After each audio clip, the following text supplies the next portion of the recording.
আসসালামু আলাইকুম ও রহমতুল্লাহি ওবারাকাতুহ। প্রিয় ভাই বন্ধুগণ, আওয়াল ওয়াক্তে অর্থাৎ সলাতের সময় হওয়ার সাথে সাথে সলাত আদায় করার ফজিলত এই সম্পর্কে হাদিস সহিহ তারগিবের মধ্যে বর্ণিত হয়েছে। সাহাবী আবদুল্লাহ ইবনে মাসউদ রাদিয়াল্লাহু তাআলা আনহু থেকে বর্ণিত, একদা নবী সাল্লাল্লাহু আলাইহি ওয়াসাল্লাম তার সাহাবীদের পাশ দিয়ে যাওয়ার সময় বললেন, তোমরা কি জানো তোমাদের বরকতময় মহান প্রতিপালক কি বলেন?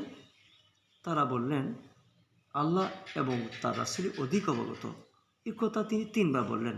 আল্লাহ বলেন, আমার ইজ্জত ও সম্মানের কসম, যে কেউ সঠিক সময়ে সালাত আদায় করলে আমি তাকে জান্নাতে প্রবেশ করাবো, আর যে সালাতকে সঠিক সময় আদায় না করে অন্য সময় করে, আমার ইচ্ছা হলে তাকে দয়া করব এবং ইচ্ছা হলে তাকে আযাব দেব। আস্তাগফিরুল্লাহ।